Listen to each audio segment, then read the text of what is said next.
sheegayna intii horaan ku sheegay cidii ay quseynaysan si wanaagsan oo tafaasiir la way uga hadashay haday tahay wasiirkii qorshe wasiirka arrimaha dibadda haday tahay maareeyihii dekada xukuumadda intii ka hadashayba si balbalaaran oo faahfaahsan ayay runtii uga hadashay waa mashruuc aan ku koobnayn berbero kaliya dalka oo dhan runtii anfacaya waxaan ka qabnaa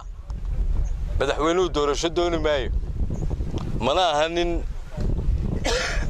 heshiisyo aan soconayn soo galay laba dawladood baa heshiiskan galay cidii timaadey ilaahay calaf ugu daro ayuun baa heshiiska halkeeda ka sii qaas xilligiina sugaan oo lahayn mid kale wasiirku wuxuu cadeeyay ama maareeyaha dekeduba uu cadeeyay shalayto BBC sad ka dhageysanaysay iyo waliba anagoo is hor fadhiisano aanu aad iyo aad runtii ugu qanacsanahay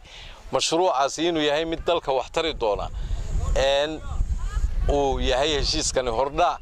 baarlamankana la horkeeni doono xildhibaanada waxaan leeyahay halkiina ku suga wuu idin imanayaa suga laakiin wixii wanaagsan fartii wanaagsan ee la qaadaba mucaaradadii aan laga wax badan oo in la caarido u baahan ayaa jira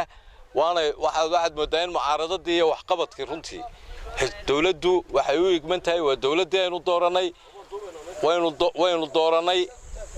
xildhibaanada waxa lagu baaqayaa in aan wax walba wax laga deyn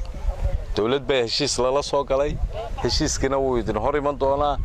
in aan dadka been laga iibin in badan ayaa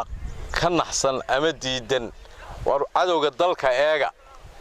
oo meelaha jawaabtaydii ka baahan ka jawaaba waan leeyahay qolada mucaaradka idin kama baahna heshiiska Dubai lala soo galay inaydan carqaladeysaan iyo inaydan ummadda been u sheegtaan madaxweyne la doortay baa jooga xukuumad la doortay baa taagan inoo dhisan waxay awood u leedahay ilaa maalinta ugu dambaysa ee xulka uu tirinayo madaxweyne Axmed Maxamuud Siilaanyo isaga ayaa loo igmaday dalka isagana mas'uulka